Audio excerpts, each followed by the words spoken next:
Hello everyone, Radhe Radhe, नमस्कार, जय हिंद। तो चलिए आज की ये जो हमारी क्लास है इसमें हम कुछ महत्वपूर्ण प्रश्नों के बारे में आपसे चर्चा करेंगे। काफी महत्वपूर्ण बिंदु हैं जिन पर आप लोग ध्यान दीजिए। आज की क्लास बहुत इंपॉर्टेंट क्लास रहेगी आपके लिए। तो देखिए, आज हम बताएंगे आपको मुगल कालीन प्रचलित शब्दावली के बारे में आज आपसे डिस्कस करेंगे और मुगल कालीन प्रमुख लिपियों के बारे में आपसे आज चर्चा होगी। तो देखिए, हेडिंग डालिए, मुगल कालीन प्रचलित शब्दावली। देखिए, ये इनकी शब्दावली देखिए और इधर देखेंगे आप, जो हम बताएंगे मुगल कालीन जो शब्दावली रहेगी वो इधर रहेगी और उसका अर्थ यहां पे होगा। तो देखिए, नक्काश,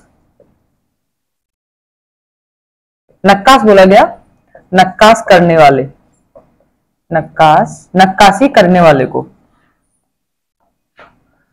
तो ये इसका अर्थ है, नक्काश का अर्थ है नक्काशी करने वाला। यहीं पे आप देखेंगे तस्वीर, तस्वीर का अर्थ है चित्र। क्या है? तस्वीर का जो अर्थ है वो है चित्र।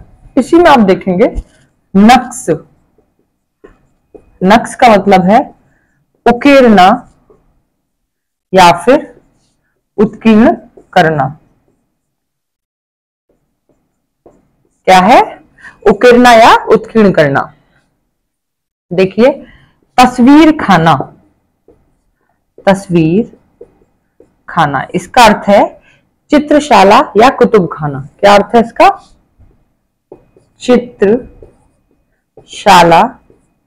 या कुतुब खाना। यहीं पे आप देखेंगे तरह या तर्ज, जिसका अर्थ है रूपरेखा।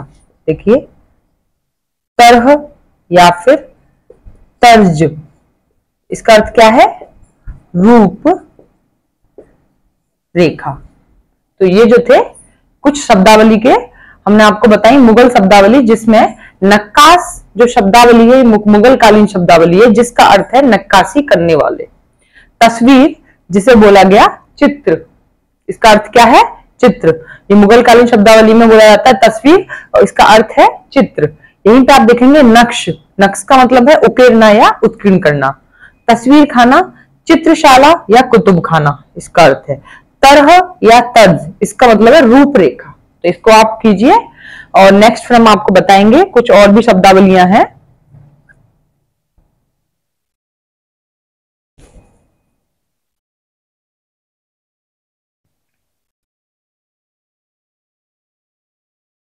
देखिए,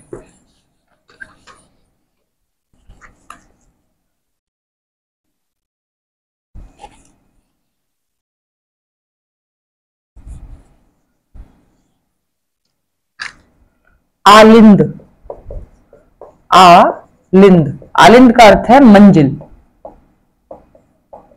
क्या है? मंजिल। यहीं पे देखेंगे रंगमेजी, रंगमेजी का अर्थ है रंग भरने वाला। क्या है?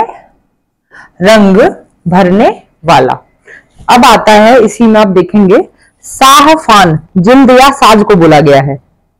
साफान किसे बोला गया है?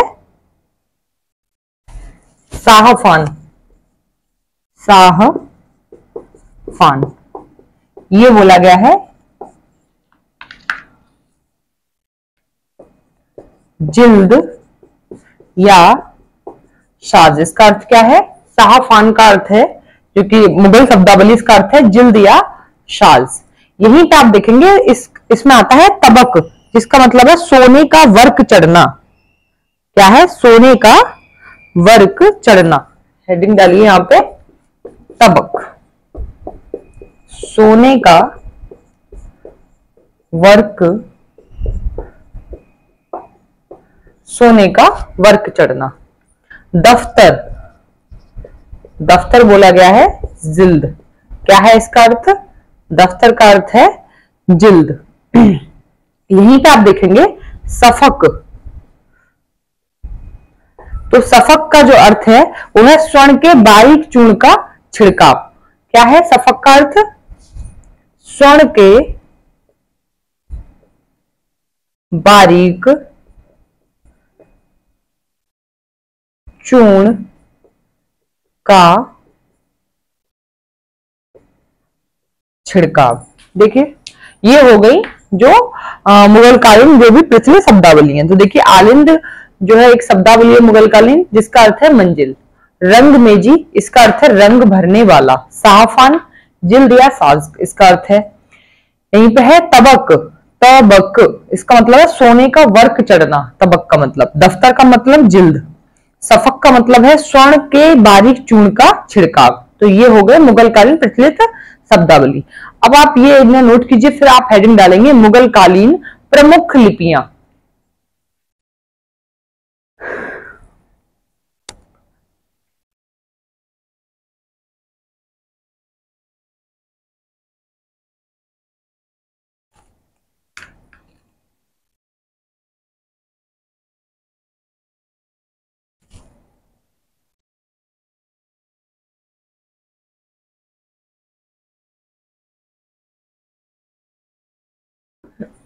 हेडिंग डालिए मुगल कालीन प्रमुख लिपियां, जिसमें लिपि आती है कूफी लिपि। कूफी लिपि, नस्तालीक लिपि। कौन सी लिपि आती है? नस्तालीक, सिकस्त लिपि और नस्क लिपि। देखिए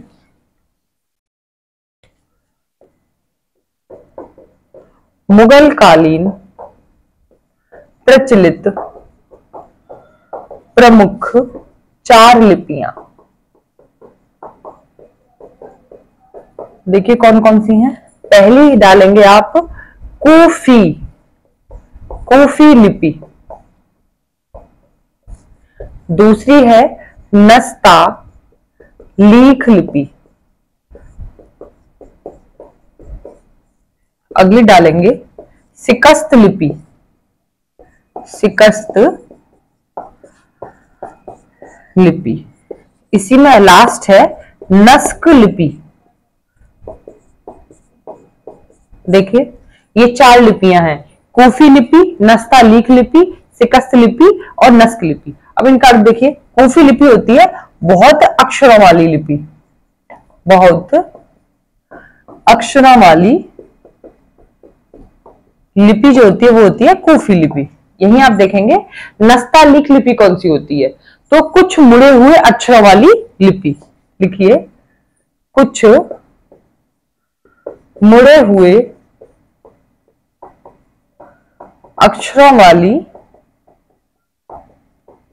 लिपि को क्या बोलते हैं? नस्तालीक लिपि। अब देखिए सिकस्त लिपि, तो बहुत कम मुड़े हुए, बहुत कम मुड़े हुए अक्षरों वाली लिपि।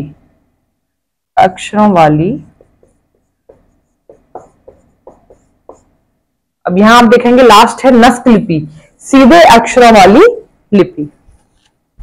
देखिए सीधे अक्षरों वाली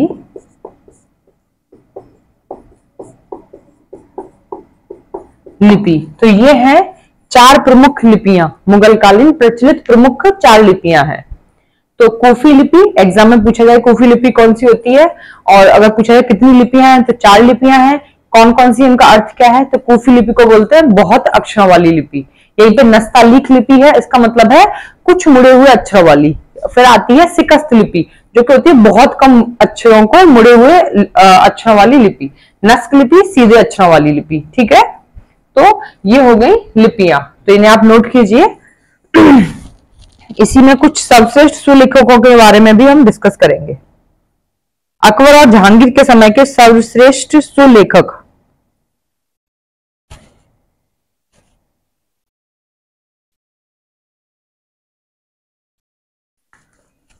चलिए, अकबर और जहांगीर के समय के सर्वश्रेष्ठ सुलेखक हैं मोहम्मद हुसैन कश्मीरी।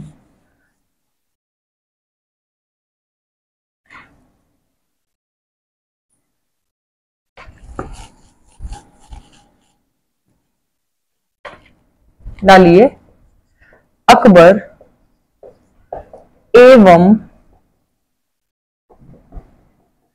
जहांगीर के समय के सर्वश्रेष्ठ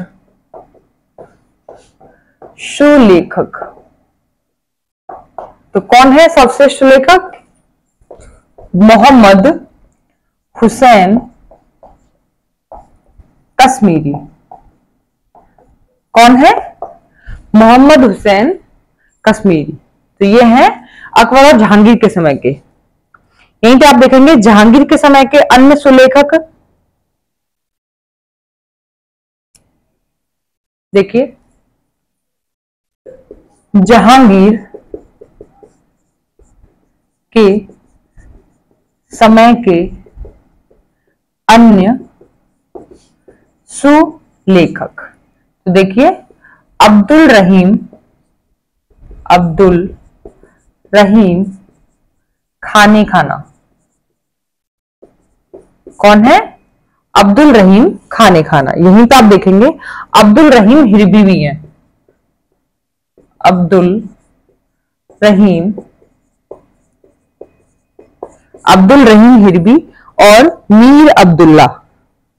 अब्दुल रहीम हिरबी और मीर अब्दुल्ला। ठीक है, ये हो गए जहांगीर के समय के अन्य सुलेखक। अब आप हेडिंग डालेंगे शाहजहां के समय का सुलेखक, वो है मीर हासिम। डालिए, शाहजहां के समय का सुलेखक। तो देखिए कौन है?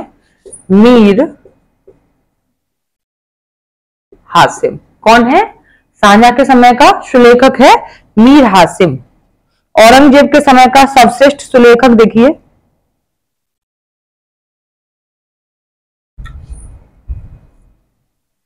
यहां लिख लीजिए औरंगजेब के समय का।